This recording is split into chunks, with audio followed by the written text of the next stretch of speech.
Sara, dás-me autorização? Estás na tua casa. Hoje em dia, bem, avançamos agora para a última mesa redonda, dedicada a uma das expressões possíveis do compromisso cultural das empresas, mais precisamente o apoio mecenático. Já ouvimos nas mesas precedentes abordagens possíveis a esse compromisso, bastante extraordinárias, por sinal, diferentes compromissos com a cultura que empresas, grupos económicos podem assumir, mas de facto há uma outra expressão muito concreta, que é do mecenato cultural.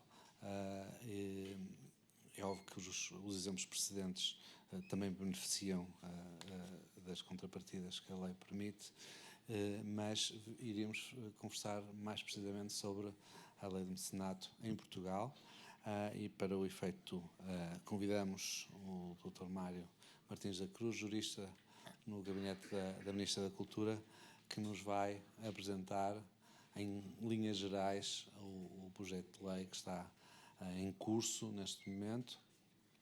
Sei que há algumas limitações sobre até onde pode levantar o véu, mas a ideia era ouvirmos o Mário a falar sobre a lei do mecenato, e depois abriríamos diretamente o debate com a sala, também com o Mário, aproveitar a presença de muitos atores, agentes que estão dos dois lados da barricada, por assim dizer, e tentar auscultarmos, no fundo, fazendo aqui um processo de auscultação ao vivo e coletivo, e tentar perceber onde é que estão as fragilidades, os constrangimentos, os estrangulamentos do processo de apoio mecenático, e avançávamos a partir daí. Portanto, Mário, muito obrigado. Passo-lhe a palavra.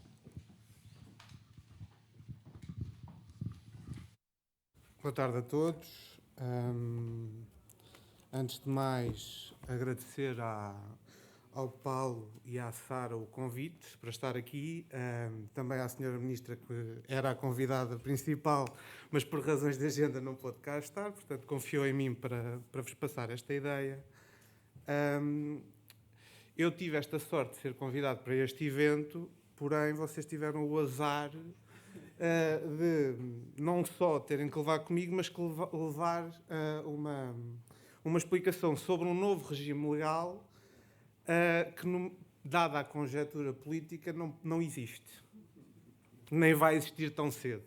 Apesar de haver um enorme consenso em vários partidos, sendo que há alguns que são claramente contra o mecenato, como visão estratégica da cultura, mas há um consenso de que o que existe tem que ser revisto. O que existe está atualmente no Estatuto dos Benefícios Fiscais, depois de ter tido um regime próprio aprovado em 1999, mas que posteriormente, com a Lei de Orçamento de 2007, se não estou em erro, acabou por ser revogado, e desde aí tem havido um entendimento que o mecenato merece uma autonomia jurídica e um diploma próprio que transmita não só uma vontade política de autonomização do regime, mas também uma visão de certeza jurídica e de maior densificação, que era a intenção deste projeto que foi desenvolvido neste governo, e que, como já vos disse, pela conjuntura política não será apresentado, até porque é uma proposta de lei, teria sempre que ir ao Parlamento, apesar de ser iniciativa do Governo, teria sempre que ser apresentada ao Parlamento e discutida em Parlamento. O que eu vos posso dizer é que, efetivamente, essa proposta existe, está a ser discutida no seio do Governo, ou estava, e apesar de tudo continua, e eu penso que será um dos temas que será deixado na pasta de transição para o eventual governo que nos suceder. Portanto, o que me cabe aqui é apresentar-vos o que nós temos e umas linhas gerais do que seria este novo regime e do que seria a intenção deste Ministério com este regime. Portanto, antes de mais dizer que tudo o que aconteceu neste palco e fazendo uma especial alusão à apresentação do Carlos, a primeira apresentação, a verdade é que nós temos um caminho longo a percorrer e o mecenato é apenas um braço de uma política pública que tem que ser multiversal e multidimensional e, portanto, não será o mecenato que vai resolver todos os problemas que temos de financiamento. Então, o que é o mecenato? O mecenato é, como definição, e como jurista tenho este problema que é as definições, e é uma das preocupações do novo diploma, é definir, porque o que nós temos atualmente é um conjunto de artigos num Estatuto de Benefícios Fiscais genérico, que, por ser genérico, não deixa espaço a abrir definições e à tal certeza jurídica de que falava há pouco. Portanto, mecenato cultural, um apoio privado, financeiro ou em espécie, a projetos culturais, sendo que a pedra de toque é a não existência de um retorno direto comercial. Um retorno comercial direto, portanto, tem-se aqui uma espécie de... é uma filantropia cultural que complementa o investimento público, aumentando os recursos para a arte e para o património. Qual é que é a importância? A importância é que promove uma responsabilidade partilhada, a definição do que será a política e do que é cultura e do que é a política cultural não fica apenas adstrita ao Estado e partilha-se essa responsabilidade com os privados, é uma forma de mobilizar apoios, é uma espécie de comparticipação do Estado na atividade privada da cultura e era uma das pedras de toque deste regime que nós tínhamos e que a Sra. Ministra gosta muito de frisar, que é este diploma não seria apenas um diploma jurídico de benefícios fiscais e de incentivos fiscais, mas uma verdadeira política de incentivo à participação económica de privados na cultura e cumprindo assim o que é uma obrigação constitucional de participar na cultura e do Estado de participar na cultura. A verdade é que o mecenato até hoje tem sido visto apenas como um conjunto de benefícios fiscais que podem ser usados, mas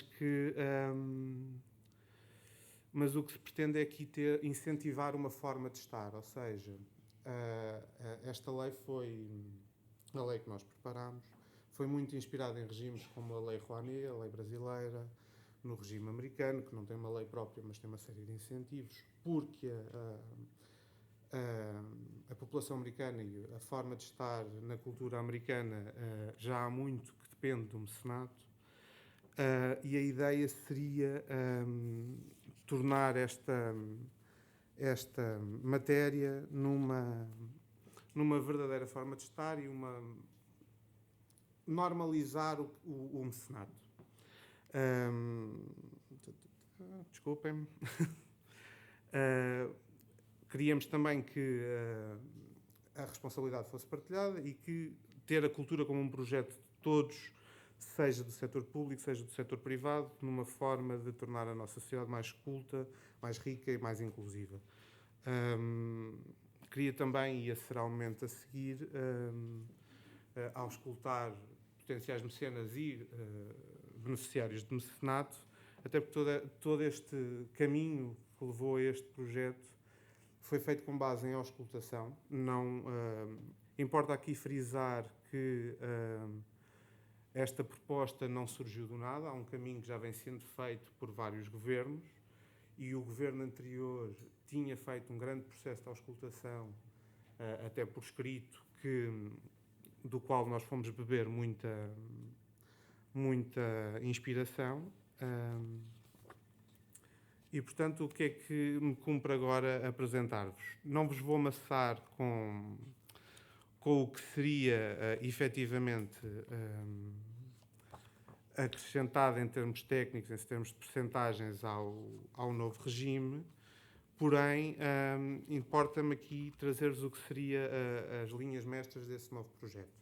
Estas linhas mestras eram tornar o mecenato atrativo, não só pela ampliação de benefícios, mas pela ampliação também de beneficiários. Atualmente, o regime do mecenato está muito apontado em entidades públicas ou entidades que prossigam atividades culturais, mas com um processo de reconhecimento, do chamado reconhecimento de manifesto de interesse cultural, que é feito pelo Gabinete de Estratégia da Cultura, mas que vincava muito o mecenato no que era a atividade pública cultural, fechando-a um pouco aos privados, e essa era um bocadinho a intenção. Claro está que a solução que nós encontramos não é perfeita. Eu estava a procurar aqui da Helena, não encontro. Empresas como a ADST provavelmente nunca serão tidas como potenciais beneficiárias de mecenato, ou pelo menos no nosso projeto não seriam, porque a forma que nós encontramos de abrir aos privados a possibilidade de serem beneficiários de mecenato estava presa não ao desenvolvimento de projetos culturais, embora esta seja uma vertente, mas juridicamente é mais difícil de definir. O que nós tínhamos era a prossecução de projetos culturais por empresas de uma determinada lista de códigos de atividades comerciais que se entendiam estar de uma forma ou outra ligadas ao mundo da cultura.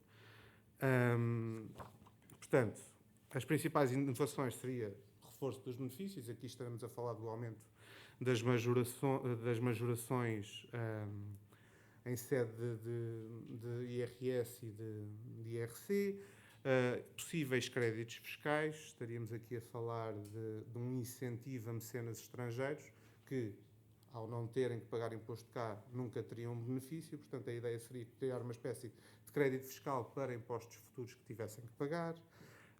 Já vos falei dos novos beneficiários e das novas tipologias. Tínhamos também uma coisa que estava vedada estava vedada, apesar de tudo, as instituições têm encontrado formas de o contrapor, mas, como vos disse, a definição é a não existência de contrapartidas. Mas não está definido de nenhum modo o que é que são essas contrapartidas. Portanto, o facto de alguém apoiar o Teatro Dona Maria não nos parece estranho que o mecenas receba bilhetes em troca. No entanto, isso poderia ser visto como uma contrapartida direta do apoio. E nós tentamos definir o que é essas contrapartidas e o que é que são, de que forma é que seriam legítimas. Estamos aqui a falar de convites, de referências em publicidade, desde que não se transforme em publicidade, e aí já seria outro regime. Outra medida seria a digitalização de todo este processo, era aumentar a capacidade deste gabinete de estratégia na dinamização do que é o mecenato e na sua tramitação, porque, apesar de tudo, vai-se manter, ou pelo menos era a nossa intenção, manter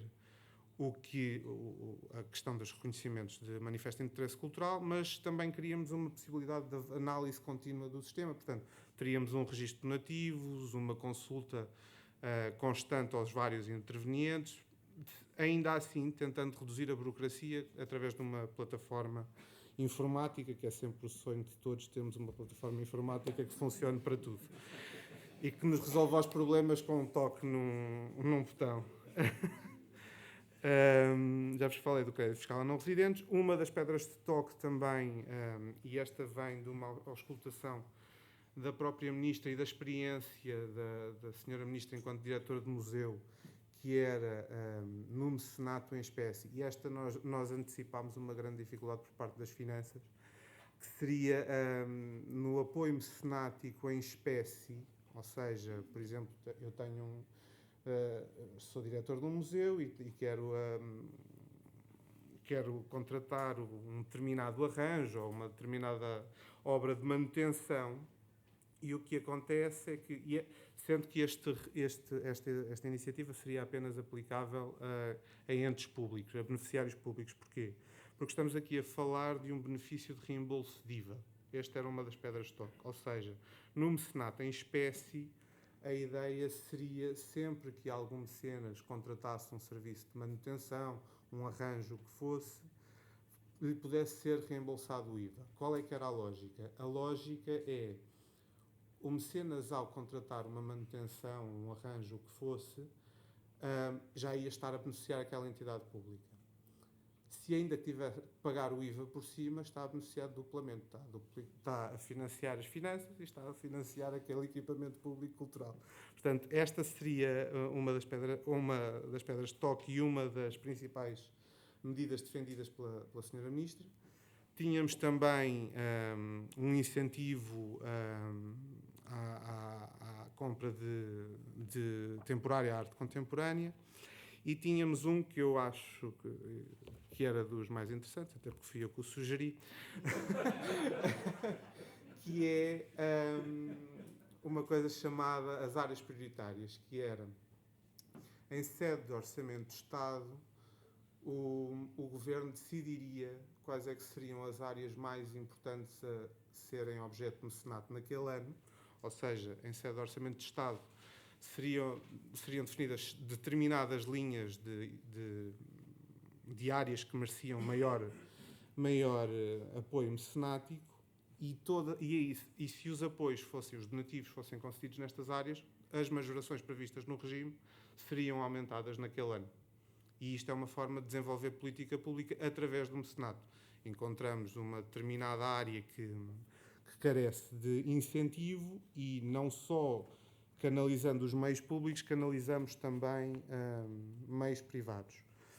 Outras alterações passavam, ou seja, tínhamos o regime autónomo de mecenato fiscal, mas tínhamos também a intenção de alterar o estatuto em si de benefícios fiscais, criando o tal crédito para estrangeiros, que vos falei há pouco, e a intenção também de ajustar outras leis, como a lei de estrangeiros, que atualmente já tem o chamado visto gold para a cultura, porém os beneficiários que podem receber estes investimentos, porque aqui estamos a falar de investimentos, há uma possibilidade e uma verdadeira intenção que exista retorno.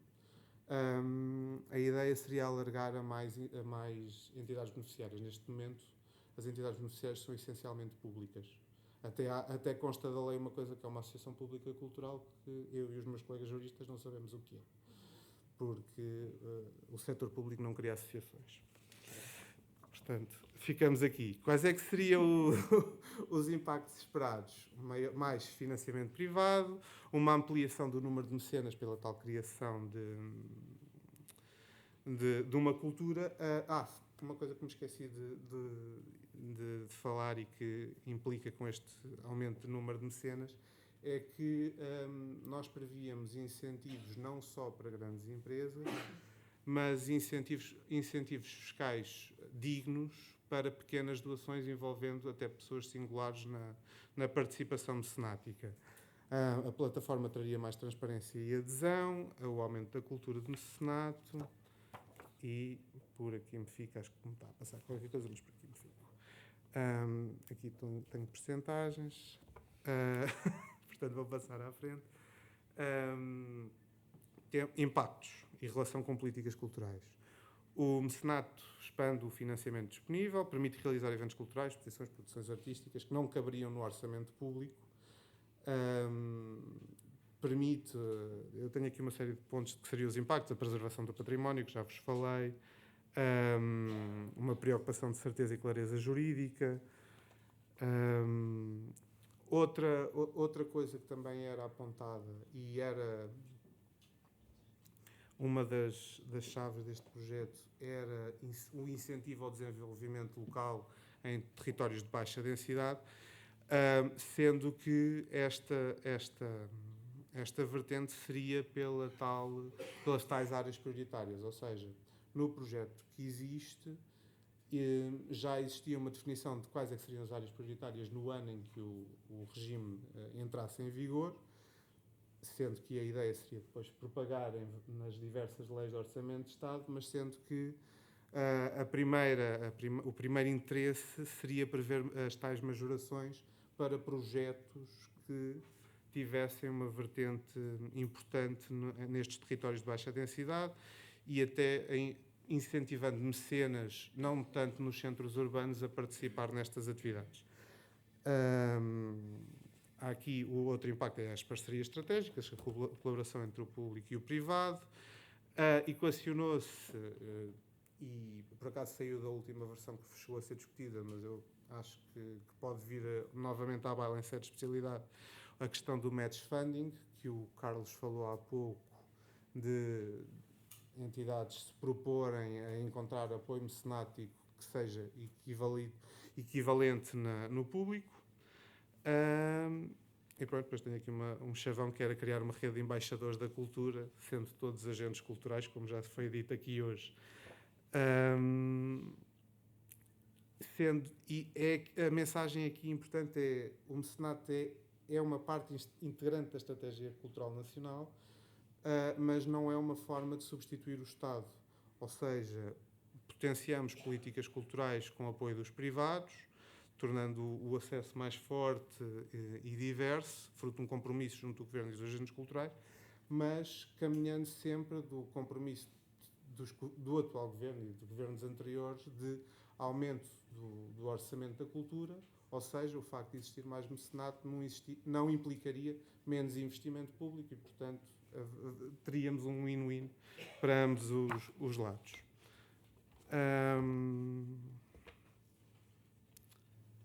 Aqui chegado, cumpre-me dizer que há um reconhecimento que o regime que existe pode e deve ser aprimorado. Há um consenso político de que isso deve acontecer, embora até ao momento ainda não tenha ocorrido, mas há um consenso político de que o aumento de incentivos fiscais é essencial para que o mecenato se propague. Estamos aqui num caminho ambicioso. Isto é aquelas notas que eu fui pondo para aqui. Já falei do recuo, uma chamada à ação. E pronto, chega à minha conclusão final, que é: a cultura pode e deve ser um projeto comum. O mecenato é uma ferramenta para canalizar este compromisso em ações concretas. Cabe-nos agora melhorar as condições para que floresça. Assim, garantindo incentivos adequados e envolvimento de todos, poderemos dotar Portugal de um ecossistema cultural vibrante e inclusivo. E agora volto para o sofá para perguntas.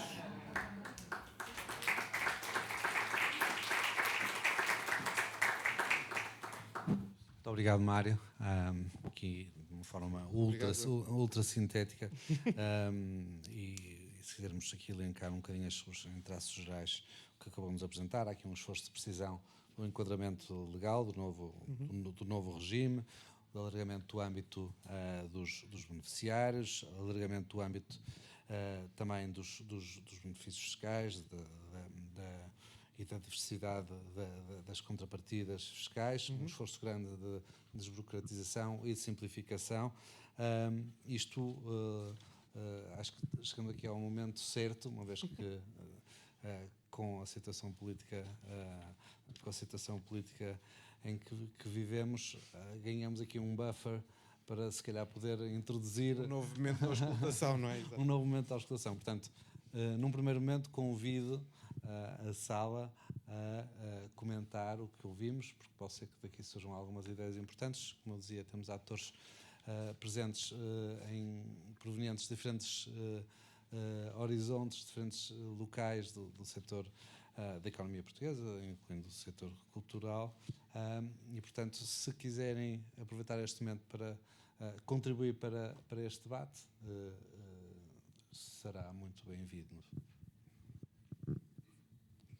Sei também que temos alguns especialistas de mecenato na sala.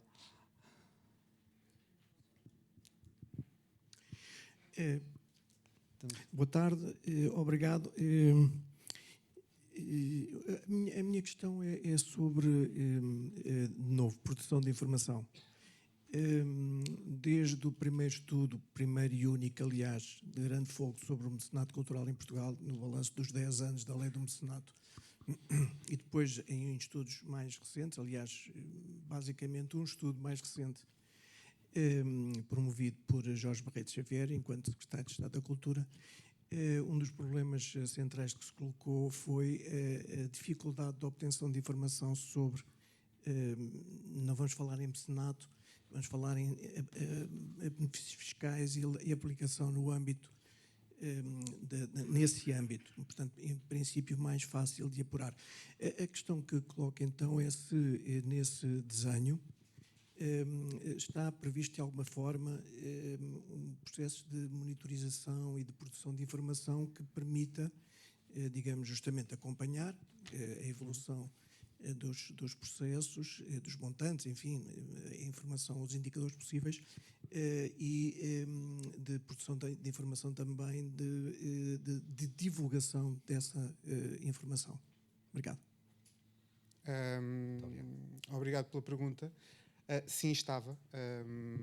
Essa necessidade de monitorização e acompanhamento estava identificada no projeto e havia não só uma obrigação de avaliação do impacto da legislação pós entrada em vigor, impacto esse que seria avaliado não só pelo Gabinete de Estratégia da Cultura ou pela entidade que o vier a suceder, porque estamos num momento de reorganização administrativa,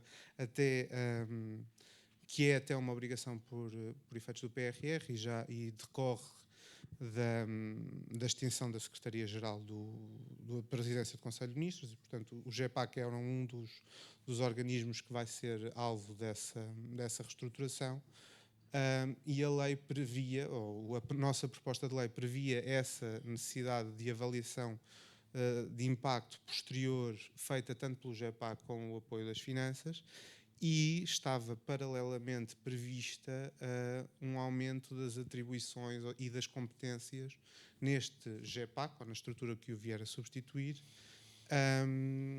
que havia a intenção de criar uma divisão dedicada ao mecenato, aumentando essa especialização e a possibilidade de esclarecer eventuais mecenas e beneficiários de uma forma mais direta, sim.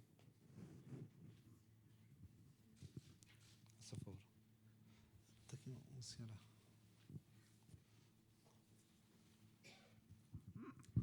Meu nome é Clara Camacho, estou ligada ao Plano Nacional das Artes e a Museus e Monumentos de Portugal, portanto, Ministério da Cultura. É mesmo, a primeira pergunta é uma dúvida, talvez, de não ter entendido bem a dimensão de uma referência que fez. A dada altura, quando perguntou se ainda estaria na sala a Helena, referiu que talvez a DST não fosse beneficiária porque esta proposta de lei que englobava beneficiários de certos códigos comerciais Económica, sim. E de classificação económica, exatamente, e outras não. Poderia explicitar um pouco mais? Posso, claro. Porque é que eu diria que eu não conheço. O grupo DST há de ter 1000 códigos de atividade económica e se calhar até lá tem um dos que da lista enorme que nós tínhamos pensada para a lei do mecenato, para o regime fiscal do mecenato cultural. Há sempre ligado à questão dos benefícios fiscais uma sombra, um medo de fraude. Ou seja, de que eventuais projetos ditos culturais são meramente fachadas para que as empresas retirem benefícios fiscais e assim paguem menos impostos. Qual é que foi a forma ou subterfúgio que nós encontramos? Tentámos na lista dos códigos de atividade económica, que entretanto até foram alterados recentemente, portanto essa parte teria que ser revista, encontrar aqueles que se ligassem mais naturalmente à atividade cultural. E, por exemplo, todos os básicos estariam lá, museus, bibliotecas, livrarias, estariam lá. Estariam lá até uns que foram objeto de grande discussão, tanto com a senhora Ministra como entre nós juristas, que é, por exemplo, eu defendia que empresas que desenvolvem videojogos fazem parte da cultura e, portanto, também podiam ser apoiadas. Há quem não entenda que os videojogos cabem na cultura. Eu espero que o Plano Nacional das Artes acredito que os videojogos são uma forma de cultura. Já promovemos um. Era por aí que eu diria, imagino, uma empresa de construção que tenha apenas como códigos de atividade económica compra e venda de imóveis, que está tanto na moda agora, construção não seria um potencial beneficiário. O Rui Catarina. Sim, não sei. Okay, não vi, só vi daquela. Isso é uma espécie de racismo. O que é que eu quero dizer? Esse modo de pensar de que as empresas vão fazer não sei o que é, certo? Elas já o fazem, certo? Se pelo caminho deixarem algum dinheiro pela cultura, melhor, certo? Porque se eu for um talho e quiser apoiar o festival gastronómico local das Moelas, que atrai os turistas das redondezas, eu devia ser apoiado por isso. Posso só interromper uma coisa? Sim. Está a partir de um pressuposto que não é o correto, que é o beneficiário é o promotor da atividade cultural. O mecenas seria beneficiário e o mecenas pode ser qualquer um, independentemente da atividade económica que desenvolva. Portanto, nesse seu exemplo, não. Agora, se fosse o talho a desenvolver uma atividade cultural que não está no âmbito de atividades que está registada no seu âmbito, aí sim. E pronto, era só isso. Eu vou dar então o nosso exemplo. E o nosso exemplo, isto é, nós somos uma fábrica, somos uma indústria. Recebemos por ano, no mínimo 10, 12, 15, 20 artistas em residência. A título gratuito. Promovemos exposições. Desenvolvemos, como é que eu vou dizer, toda uma série de projetos, programas em escolas, universidades, tudo gratuito. E não podemos ser apoiados por ninguém. Não podemos, ou seja, nós podemos vender um serviço, certo? Mas não podemos ser apoiados.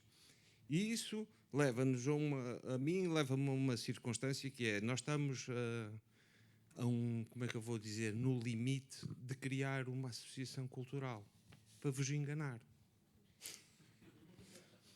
Não me chame Estado. Não. Eu quando digo para vos enganar, porquê? Porque eu, no âmbito da minha atividade, porque ela faz parte da nossa atividade, nós não podemos recorrer a apoios, nós não nos podemos candidatar a projetos de caráter cultural, nós não podemos ser beneficiários de coisas, apesar de efetivamente termos um enquadramento para isso tudo. Porque, lá está, residências artísticas, exposições, desenvolvimento de programas em hospitais, em escolas, com universidades, de colaboração, tudo isso caberia, como é que eu vou dizer, num âmbito de uma associação cultural e que, se ela existisse, poderia ser apoiada, mas nós, enquanto empresa, não. E eu pergunto assim, porquê é que as empresas não podem ter uma rúbrica qualquer, contabilística, onde essas coisas possam efetivamente ser, como é que eu vou dizer, eu candidato-me a um projeto, candidato-me a um apoio, recebo esse dinheiro para fazer esse projeto e, no fim, a contabilidade há de estar lá explícita. Aliás, nos projetos europeus não é preciso criar nada. Há lá uma conta à parte onde essas coisas são movimentadas e é relativamente simples de explicar as coisas. Ok. Vamos por partes. Eu não vou responder à candidatura a apoios, porque isso é toda uma outra matéria para a qual eu não estou qualificado. Quanto à questão que me disse de promoverem a sua empresa, que agora me esqueci do nome. A Viarco, desculpe-me, sabia o objeto, não sabia o nome. Promover atividades culturais, promover exposições, promover tudo isso.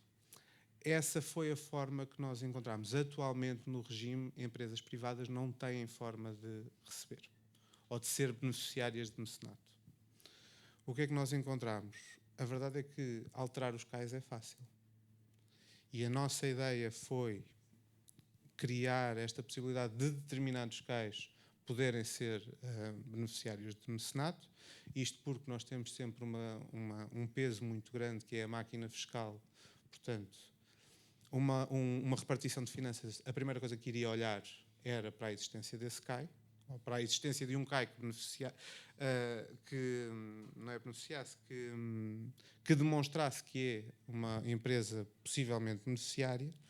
E a essa questão da atividade havia uma outra coisa que também justifica a existência desta tal divisão de mecenato cultural no Gabinete de Estratégia, que era a manutenção do regime de reconhecimento de manifesto de interesse cultural.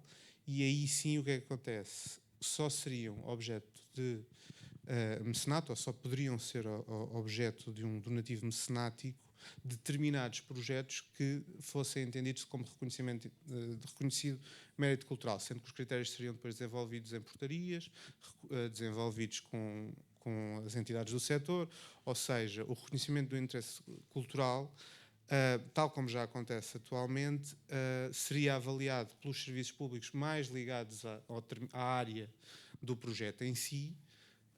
Por exemplo, se um beneficiário vai fazer um filme, nós pedimos informações ao ICA. Se vai fazer uma exposição de arte contemporânea, pedimos à DG Artes. Se é uma coisa ligada com exposições e museus, pedimos informações à Museus e Monumentos de Portugal. E a ideia é sempre criar um ónus de demonstração de que o projeto tem efetivo interesse cultural e abrir essa hipótese a empresas que atualmente não existem. Portanto, essa era a nossa intenção. Rui. Boa tarde, chamo-me Rui Catarino, trabalho no Teatro Nacional da Maria II e nesse âmbito nós temos sido beneficiários de apoios mecenáticos e patrocínios também, às vezes em paralelo, na realidade, precisamente por causa da questão das contrapartidas que se podem oferecer aos mecenas, que estão reguladas numa circular qualquer da autoridade tributária, que diz que podem ser os benefícios que se podem oferecer a um mecenas são no máximo 5% ou 10%, acho eu, depois foi atualizado, do valor mecenático recebido, e muitas vezes há empresas cujas contrapartidas que recebem do apoio que dão, chamemos de apoio, às vezes são superiores a isso e, portanto, é prática comum separar entre mecenato, aquilo que não tem contrapartida, e depois um contrato de patrocínio, portanto, não sujeito aos benefícios fiscais do mecenato, sujeito a IVA, etc. O que é complexo, às vezes, de explicar a potenciais mecenas. E, portanto, essa clarificação em relação ao que são contrapartidas admissíveis para um mecenas, acho que é muito importante, de facto, que possa um novo regime prever. Eu estive, de certa forma, envolvido numa atualização que houve do Estatuto dos Benefícios Fiscais no 19º Governo, em que se equiparou um bocadinho o mecenato cultural ao mecenato social, que tinham umas majorações superiores e passaram a ser mais ou menos as mesmas. Tentou clarificar-se um bocadinho, não tanto quanto se gostaria, a questão do mecenato de recursos humanos, que é uma forma muito útil.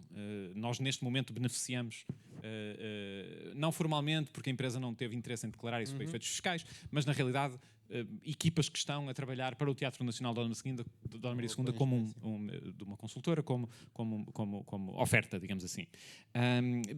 Pronto, só estes ligeiros comentários, que acho que é importante essa clarificação dessas várias questões. E, portanto, tentado nessa atualização, sei o quão difícil é dialogar com as finanças em relação a este assunto, porque de facto as finanças são muitíssimo ciosas dessas possibilidades de haver loopholes que depois permitem perda de receita. a agentes, digamos assim, beneficiar de coisas que não deveriam beneficiar. E acho que a inversão desses ónus era uma coisa importante, não é? Que é, em vez de fechar a porta a tudo, experimentar e ver como é que funciona, e se houver abuso, então sim, ir alterar. Mas tinha efetivamente duas questões. Uma das questões com que nós nos deparamos muitas vezes quando abordamos potenciais mecenas é uma questão de percepção do benefício que a empresa pode ter, sendo que é sempre, obviamente, um custo, não é? Ninguém ganha dinheiro a fazer mecenato, não diretamente, mas pode ter um custo inferior àquilo que é o valor que atribui. É isso que o benefício fiscal, a majoração para efeitos de IRS ou IRC, quer dizer. E uma das dificuldades com que nós nos deparamos é a percepção desse benefício, não é? Uma vez que incide sobre a matéria coletável, os 30% de majoração do valor atribuído, e não sobre o imposto a pagar. E eu sei bem que esta é um problema. Bom, primeiro porque as empresas que de facto pagam IRC em Portugal não são assim tantas, andam pelos 50%, julgo eu, mas a percepção do custo efetivo para a empresa do mecenato que está a prestar a uma entidade seria muito mais direta se, em vez de incidir sobre a matéria coletável, incidisse diretamente sobre o imposto a pagar. Isso simplificaria muito essa percepção do valor. Obviamente que se fosse sobre o imposto a pagar, as percentagens têm que ser menores e tem que haver um ajuste, porque não é bem a mesma coisa que fazer incidir sobre a matéria coletável. Não conseguimos vencer essa luta. Adiante já. Mas e o que o Mário referiu dessa intenção que vai para lá de dar mais benefícios ou ajustar as percentagens, é de criar de facto um ambiente favorável a que haja um envolvimento maior das empresas no apoio à cultura. Acho que esse ponto era muito importante, porque permitiria que a percepção do custo efetivo para a empresa da atribuição do apoio fosse muito mais claro e direto. E a outra questão tem a ver com aquilo que eu na realidade já referi, que é preciso convencer as finanças de que estas questões dos apoios em espécie, que são muito difíceis de fazer valer junto das finanças, e do mecenato de recursos humanos, são fatores que muitas vezes para as empresas a tal percepção do custo que tem para si atribuir um apoio mecenático é mais direto. Ou seja, eu sei que a empresa que nos apoia a algum projeto, que dedica 4 pessoas do seu 4 recursos humanos a trabalhar durante 6 semanas num projeto para a Dona Maria, eles têm percepção exata de qual é que é esse custo, mas não podem ter nenhum benefício porque é muito difícil fazer isso valer junto, apesar de estar regulado. Mas a autoridade tributária, por exemplo, simplesmente não aceita. É curto, exato.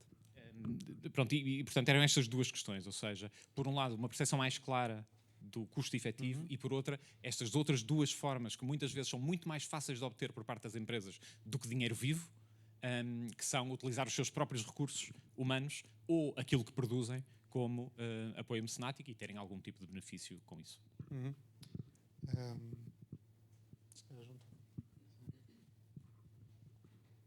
Enquanto esperamos, eu já adiantei a resposta à primeira, foi uma batalha perdida com as finanças ir por esse lado.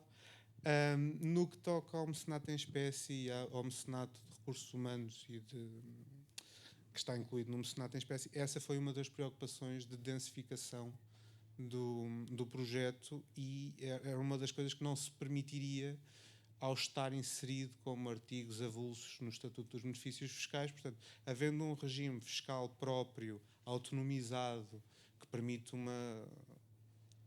artigos maiores, como sabemos, os artigos da lei fiscal são de difícil interpretação e, por vezes, mais extensos do que uma página, 2, 3, 4. A nossa preocupação foi não só definir, como densificar o que é o apoio mecenático, até para, quando o mecenas se quiser valer desse benefício, conseguir, junto das finanças, demonstrar que esse apoio efetivamente existiu e em que moldes.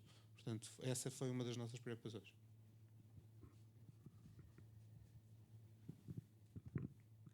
Muito obrigada. Vou só dizer que comungo da opinião do José Vieira, da Viarco, e agradeço desde já ter colorido a minha infância. Portanto, muito obrigada. Confesso que no início, quando comecei a ouvir este seminário e o Plano Nacional das Artes, eu estava aqui radiante na cadeira, porque pensei assim, estão a falar para mim? Porque comecei a ouvir falar da aldeia, do agente cultural e do quilómetro quadrado. E eu pensei, sou eu. Embora também seja conimbricense, como o Pedro Machado, efetivamente o meu negócio é numa aldeia, portanto estamos a falar de um território de baixa densidade. Só que estamos a falar também de um CAI que provavelmente não estaria aí, porque a minha empresa é uma clínica médica. Portanto, só que eu acho que efetivamente o título mecenas, o nome mecenas, não sei se o José comunga da minha opinião, mas a mim assusta-me porque sou uma hipermiga mega microempresa. Somos é enorme. Somos uma empresa pequena, embora tenhamos alguns trabalhadores, mas efetivamente, comparativamente aos oradores que estiveram, somos efetivamente uma pequena empresa. Só que eu julgo que o nome Compromisso Cultural das Empresas, efetivamente eu julgo que é o nome mais indicado, porque não nos assusta. E eu julgo que todos nós devemos ter qualquer ramo, inclusive o talho, deve ter efetivamente um compromisso cultural com o seu quilómetro quadrado, com a sua aldeia. No meu caso, eu julgo que sempre achei, nós já temos 25 anos, fizemos 25 anos o ano passado, e há 25 anos que dentro da empresa, da clínica, eu criei uma turma de balé, que hoje em dia é uma escola de dança. E porque eu achei que, efetivamente, naquele território fazia parte a minha contribuição para a cultura, e dizer que a cultura não era só nos grandes centros. E há 25 anos que nós fazemos espetáculos gratuitos para a comunidade. E, efetivamente, não temos qualquer apoio e só começámos a cobrar o último espetáculo porque, efetivamente, a sala foi-nos cobrada e nós pensámos, caramba, também precisávamos aqui de uma pequena ajuda. E, portanto, eu acho que tentar que todas as empresas tivessem esse compromisso cultural no seu quilómetro quadrado, na sua aldeia, talvez fosse por aí. Não pensar só em grandes mecenas distribuírem as suas grandes fortunas e investirem e terem contrapartidas, porque eu acho que aqueles verdadeiros mecenas, parece-me que são aqueles que fazem sem pensar que vão ter lucro com isso. É o meu pequeno contributo. Obrigada. Talvez fosse importante, não sei se é possível, se está pensado ou se faz sentido, articular o selo, o vosso selo, com a lei do mecenato. Campeonatos, Miguel.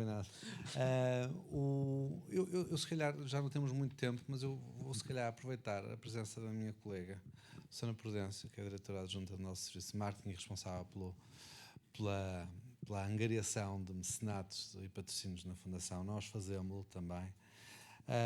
E aproveitar a sua presença para lhe perguntar que expectativas têm encontrado por parte dos nossos mecenas em relação a este enquadramento e esta figura, que é uma figura legal, mas a decisão depois está muito para lá das meras contrapartidas financeiras ou fiscais. Gostava, sem revelar segredo, como é que eu faço? Segredos dos nossos mecenas, como é óbvio, perceber se ao longo destes anos conseguiste perceber quais são as expectativas, o que é que faz com que estes mecenas, muitas vezes grandes empresas, se impliquem num projeto cultural como é a Fundação Gulbenkian. Olá a todos.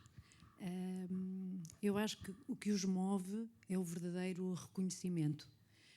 Estávamos aqui a falar dos benefícios fiscais e neste esforço em aumentar os benefícios fiscais, mas estamos se calhar a esquecer a questão do reconhecimento e da visibilidade.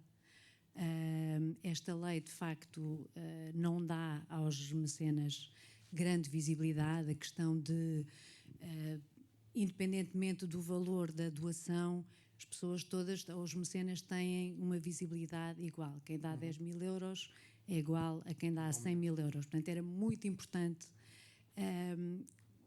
haver, de alguma forma, uma distinção para as diferentes doações. Mas mais importante até do que esse reconhecimento através de um logotipo num cartaz, é um reconhecimento perante a sociedade, ou seja, perceber que aquilo que estão a fazer faz a diferença. O mecenas gosta de ser envolvido nos projetos e eu acho que isso faz toda a diferença. E ser envolvido não significa que o projeto perca a sua identidade ou a sua alma, não é? Porque muitas vezes os produtores culturais pensam que ao envolver uma empresa vão desvirtuar o projeto e não é necessariamente assim, mas as empresas gostam de ser envolvidas desde o início, gostam de planear os seus próprios eventos. É possível, as contrapartidas podem ir até 25%, em 2022 aumentou-se o valor das contrapartidas e, no fundo, o mecenas pode ter 25% do valor doado. E isso permite organizar eventos, trazer os seus clientes, trazer os seus colaboradores, portanto, envolver toda a empresa. E isso, de facto, faz toda a diferença. E isto consegue-se com muito envolvimento, muito trabalho entre o produtor cultural e a empresa que contacta e que depois se vai criando uma relação duradoura e é isso que se quer. Portanto, não sei se está previsto nesta lei essa diferenciação das doações, que era fundamental. Falou da Lei Rouanet e de outras leis em que se inspiraram. A diferenciação não está pelo valor, ou seja, não há um escalonamento do que é maior. Qual é que foi uma das nossas preocupações e que eu me esqueci de referir? Uma das nossas linhas mestras era dinamizar os apoios plurianuais, ou seja, que também se pressupõem maiores. Ou seja, quando o mecenas se compromete a um financiamento por 2, 3 anos, a majoração ia aumentando, o benefício ia aumentando. E tínhamos até prevista uma possibilidade de, ainda que sejam... havia uma influência de que esse contrato plurianual acontecesse desde logo, havia uma hipótese de equiparação, ou seja, o mecenas dá apoio num primeiro ano, continua no segundo, continua no terceiro. Receberia o apoio pelo tempo todo, apesar de inicialmente só dar o apoio ao primeiro ano. Portanto, essa era uma das vertentes. Quanto à questão do reconhecimento, foi também uma questão, porque nós temos duas vertentes. Temos mecenas, efetivamente, que querem esse reconhecimento à americana, em que chegamos a uma sala e tal, é o nome Gulbenkian ou Rockefeller, ou o que seja, e temos aqueles que exigem o anonimato completo. E tenho a dizer que a senhora Ministra quis deixar muito claro que a atividade mecenática é um compromisso sem intenção de retirar um benefício, não seja fiscal, seja outro, mas um compromisso de receber, de dar sem receber, e quis deixar muito marcada essa liberdade, como falava, havia uma citação na apresentação do Carlos, que era é um dever contribuir, é um direito de escolher como. E essa vertente estava muito firmada no texto legal que nós preparámos e que estava em discussão na sede do Governo. Eu tendo a concordar, não sendo mecenas, eu tendo a concordar com o mecenas que quer ser reconhecido e quanto maior for o apoio mecenático, mais reconhecimento deve até ter por parte da comunidade em si. Mas é sempre uma matéria complicada, porque temos estes dois lados da medalha. Mas enquanto for assim... Sim. É verdade. É difícil. Claro que sim. Eu trabalho nesta área há 30 anos. Eu tendo a concordar com a visão da Susana e tendo a concordar que essa questão deve estar numa lei mais densificada e mais completa. Ou seja, está lá a possibilidade. Se o mecenas não quiser, não tem. Mas essa era uma das preocupações. Há ali uma última pergunta, se calhar, antes de passarmos para... Muito obrigada. O meu nome é Cristiana Moraes. Tenho ouvido, acima de tudo, empresas, entidades públicas, e acho que falta aqui, se calhar, uma perspectiva dos pequenos agentes culturais. sempre trabalhei em associações culturais e, portanto, sei perfeitamente as dificuldades que temos em aceder à lei do mecenato, em ter esse reconhecimento que tanto se tem falado para um trabalho menos visível, muitas vezes emergente, muitas vezes mais vanguardista, e por isso mesmo também a dificuldade de encontrar empresas, apoios, que de facto contribuam para a criação artística. Neste momento não estou a falar de cultura no seu geral, estou a falar puramente de criação artística. E quando se fala em associações culturais e na lei do mecenato, encontramos logo aqui um grande entrave para a grande parte das associações culturais, que é o Estatuto de Utilidade Pública, que é extremamente complexo, extremamente demorado. Há entidades que às vezes estão anos à espera de alguma resposta, algumas nem sequer a têm, e sabemos disso. E, portanto, sem isso não se faz nada. E como é que se chega a esse ponto? Como é que se ultrapassa essa barreira, muitas vezes? A lei do mecenato não consegue neste momento. E daquilo que eu vi, continuaram a conseguir, que é o mais curioso. Porque grande parte das estruturas culturais neste país são precisamente pequenas associações culturais. E a lei do mecenato continua a não refletir isso. Fala sempre nas entidades públicas, porque, claro, tem uma dimensão e um reconhecimento público inerente. As fundações privadas, que já por si têm o seu capital próprio e, portanto, não é? Mais facilmente têm recursos também para fazer esse trabalho, enquanto que os outros, que de facto fazem esse trabalho muitas vezes mais da aldeia, de quilómetro quadrado, têm essa dificuldade. E, portanto, é com alguma pena que lamento dizer isto, mas que continua a haver o mesmo problema. Pensamento atrás de pensamento, alteração atrás de alteração, e o problema tem-se o mesmo, que é esse apoio mecenático não consegue chegar aos pequenos criadores. Muito obrigada. Obrigado.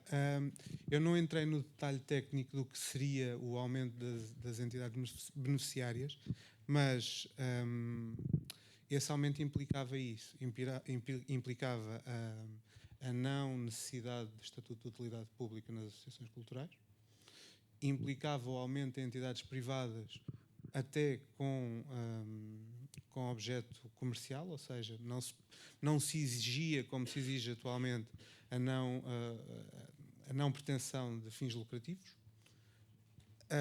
Portanto, essa era uma das preocupações, era esse aumento, precisamente, desse tipo de entidades, até porque o Estatuto de Utilidade Pública só é possível ao fim de 3 anos de atividade e dificilmente. Portanto, uma associação cultural que se esteja a lançar no mercado é aí que precisa de mais apoio. E essa era uma das nossas preocupações, efetivamente, e estava vertida no texto.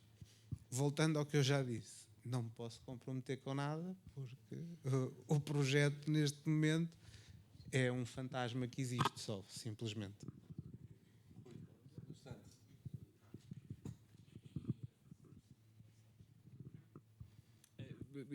Só um comentário assim super breve, que é o benefício fiscal não leva nenhuma empresa a fazer mecenato. Nenhuma. Se não há uma intenção inicial, se não há uma adesão ao projeto, se o projeto não é bem vendido, se não há uma procura, como aliás foi referido no painel, não é? Se não há uma procura específica de uma sobreposição qualquer de interesses. Se identifique com o objeto. Sim. Que esta empresa investe nestas áreas e, portanto, há aqui uma relação qualquer. Pronto, e, portanto, o que não quer dizer que não se deva simplificar, que seja, e pegando no que o Luís da Viar que estava a dizer, uma empresa é elegível para obter uma entidade com fins lucrativos é elegível para obter um apoio direto do Estado para a atividade cultural através da DG Artes. Não está excluída de se apresentar, por ter fins lucrativos, não está excluída de se apresentar a alguns concursos da DG Artes. No entanto, para ser beneficiário de mecenato, está excluída. Não é? E, portanto, há muita incoerência que se calhar pode ser corrigida numa visão mais integrada do que isto é. Mas só este foco, e obviamente que eu, enquanto representante do Teatro Nacional da Maria II, sei que tenho uma vantagem competitiva gigantesca sobre qualquer associação cultural do país para conseguir mecenato. Ou a Fundação Carlos Gulbenkian, ou qualquer uma das grandes instituições portuguesas ou públicas ou privadas. No entanto, eu acredito perfeitamente, porque vejo isso acontecer com entidades com quem nós coproduzimos espetáculos, por exemplo, que o facto de nós produzirmos projetos que são apoiados por determinados mecenas que envolvem determinadas coproduções com determinadas companhias independentes que muitas vezes têm a figura da associação cultural, acaba por trazer uma relação próxima dessas entidades com os nossos mecenas. E já vi isto acontecer. E, portanto, eu não acredito muito no trickle-down economics, mas há um certo efeito sistémico de quanto mais entidades, públicas, privadas, grandes ou pequenas, houver a apresentar bons projetos de uma forma que não é da perspectiva caritativa, digamos assim, do deem-nos um apoio, senão não conseguimos fazer, às empresas, mais empresas estarão envolvidas nisso e isso beneficia todo o setor. Nos Estados Unidos diz-se que, no meio do fundraising, diz-se que é preciso receber 4 nãos por cada sim, cada vez que se pede dinheiro para um projeto cultural. Se calhar em Portugal é 20 nãos para cada sim, porque não temos de facto essa cultura de mecenato ainda muito instituída. Mas à medida que se vai obtendo alguns sims, vai haver mais sims para toda a gente, parece-me. No entanto, o Estado tem um papel muito importante, e o Governo em particular muito importante, em simplificar estas questões todas. Uma das coisas que se fizeram, por exemplo, foi entidades que já recebem apoio da DG Artes, por exemplo, ou do ICA, ou do que seja, são automaticamente elegíveis para mecenato. Isso foi na alteração que foi feita em 2015. E, portanto, são estas pequenas incoerências que muitas vezes dificultam muito o acesso ao mecenato. Muito obrigado, Rui. Mas deixe-me, de certa maneira, uma pista para encerrar este painel. Muito obrigado, Susana, e pelo teu contributo e a todos que participaram. Há aqui para encerrar, eu deixo uma espécie de apelo, um bocado ingênuo, mas há muitos anos que eu penso nisto. De facto, as empresas não se envolvem muitas vezes por razões meramente fiscais. São importantes, no final são claramente decisivas, mas os fatores implicados vão muito para lá desses créditos ou deduções, ou seja, o que for. Eu acho que o apelo que eu deixo ao representante do Ministério da Cultura, mas também aos representantes de estruturas artísticas, culturais na sala, vejo dos teatros nacionais, mas também umas mais pequenas, tem a ver com a importância dos órgãos sociais e dos modelos de governance de que dispõem. A lei tem as suas restrições, como é óbvio, mas vemos que determinados órgãos sociais em determinados modelos de governance são uma ferramenta fundamental para atrair determinados representantes de empresas. Nem todos são visionários, como os que ouvimos há uma hora, mas querem estar, representantes de empresas, donos de empresas, querem estar envolvidos nestes projetos. Sabemos que o modelo anglo-saxónico e os modelos de governance têm capacidade de absorver estas pessoas, seja no seu quilómetro quadrado, seja em âmbitos mais alargados, que pelas mil e uma razões possíveis se querem envolver, umas vezes porque querem, pura e simplesmente, apoiar aquela estrutura, outros porque querem conviver com os seus pares num conjunto de circunstâncias mais sociais ou mundanas, uns porque querem recolher benefícios fiscais no fim. Acho que conhecemos alguns exemplos em Portugal, a começar pela Fundação de Serralves, que faz isso melhor do que ninguém, e eu não sei se o estrangulamento está nos modelos de governance, nas leis orgânicas, se não é possível criar o modelo francês, que é mais próximo do nosso, consegue encaixar isso. Quando digo isto, incluo as associações também, que podem encontrar representantes do contexto social, empresarial, económico em que se integram. Eu acho que, na minha ingenuidade, que esse também se calhar temos de olhar para o lado errado. Temos que olhar para vários lados, como é óbvio. Mas acho que deste lado, do lado das organizações, das estruturas, também há um trabalho a fazer. Não é só ir tocar à porta do departamento de marketing ou conhecer o CEO. Sabemos que isso não é suficiente. Portanto, acho que há aqui um trabalho nos modelos de governance, na forma como as estruturas se organizam, os seus órgãos sociais, às vezes associações de amigos coladas à estrutura legal, bem, que existem paralelamente, que não dependem de leis orgânicas nenhumas. Portanto, encerraria com um agradecimento, mas também com este apelo, porque acho que há algo a explorar aí. Antes de uma pequena ação mecenática que o PNA e a Fundação Gulbenkian vão desenvolver de seguida, em torno de um copo, convido a Sara a encerrar esta sessão. Obrigado. Obrigado.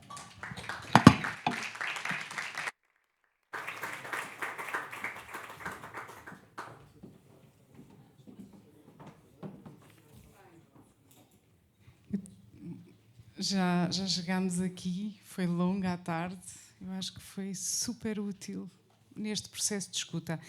Eu fiz aqui uma grande resenha de tudo o que ouvimos, porque para nós foi mesmo muito importante escutar tudo o que foi dito aqui esta tarde, num primeiro encontro, que me parece ser quase a abertura de uma caixa que tem muito para nos dar, antes de sequer pensarmos em modelos como selos ou qualquer outra coisa. Temos que, sobretudo, perceber o que é importante neste ecossistema. E vou, portanto, das minhas 3 páginas, vou só ficar com o fim, que acho que é mesmo o que interessa, porque já vamos aqui todos muito inspirados. Portanto, dizer que o que fica neste primeiro encontro é que há muita matéria para tratar e que estas conversas nos vão trazer para cima da mesa as questões da cultura, das empresas. Aqui um parênteses, nós particularmente aqui interessou-nos neste encontro focar-nos nas empresas, não tanto nos artistas, não tanto nos coletivos mais pequenos, mas sim o compromisso cultural das empresas está bem definido no nosso plano estratégico. Sobretudo para que neste diálogo se possam esbater oposições entre os dois mundos, procurando nutrir um ecossistema fértil que daqui sobressai, ultrapassando as tensões que usualmente estão associadas à relação entre cultura e dinheiro. E também dizer-vos que neste seminário vimos, no fundo, corroborar a aprendizagem que temos recebido do terreno, nomeadamente através dos encontros de onde nascem muitas possibilidades novas, que nos trazem muitas histórias que nos ligam uns aos outros e que vão movendo as pessoas, as empresas, estes coletivos, no fundo todos nós enquanto agentes culturais, ao desejo de perdurar, com relevância, com propósito. Penso que houve aqui também uma noção muito importante para nós, dentro desta multiplicidade de formas de filantropia que o Carlos, aliás, aludiu, a importância da filantropia mais situada, de base comunitária. E, neste sentido, a pensar na questão do bioma, que o João Roquete nos trouxe aqui com a Idade de Esporão, expandindo a ideia de cultura para uma ideia da ligação com a terra e daquilo que é urgente cuidar. E, portanto, esta ideia também de uma filoecologia que o Carlos nos trouxe como um apelo nestes tempos que vivemos e nesta ideia de um imaginário para uma filantropia do presente, crítica e realmente necessária. Este desejo de perdurar, dizia mesmo. Então, entendemos, de facto, a partir daqui, que é necessário continuar a escutar-vos, a escutar os territórios, os agentes nas suas diferentes escalas, e acho que isso foi dos aspectos mais interessantes desta tarde, a conversa moderada pela Ana Paula, com vozes que nos trazem práticas, preocupações, escalas de ação, formas, tipologias de investimento muito, muito diferentes. Eu acho que o nosso país está cheio destas histórias que precisam de ser narradas para que possamos aprender com elas. E também sobressai que aquela pergunta, que é a pergunta inicial do plano, com que eu e o Paulo começámos em 2019, antes de quando não havia muito mais do que uma resolução do Conselho de Ministros apontando ideias para o plano, aliás, também criada com o Miguel Honrado, que eu, de forma muito querida, chamo também o pai deste plano. A pergunta que fazíamos e que continuamos a fazer é como é que o plano pode, de facto, ajudar a ligar os vossos desejos a ações concretas e a práticas. É essa a pergunta. Portanto, dizer-vos que o nosso compromisso não é apenas em formatos formais como o mecenato, nós queremos ir além desses formatos, até inventar, criar os tais novos imaginários, porque podem existir formatos não formais que fazem sentido nessas diferentes escalas, é preciso pensarmos nelas. Portanto, mais do que formalizar, é preciso contarmos com a criatividade para unir estas vontades e assim possamos estar aqui mais 5 anos e possamos desaparecer, que eu volto a dizer que este é sempre o grande mote meu, do Paulo, de toda a equipa e penso de todos vós, que seja tão sustentável que já não necessita de existir. E, portanto, muito obrigada também pela vossa atenção, escuta, presença. Vamos ter convosco certamente mais vezes. Foi muito bom iniciar assim esta medida. Muito obrigada.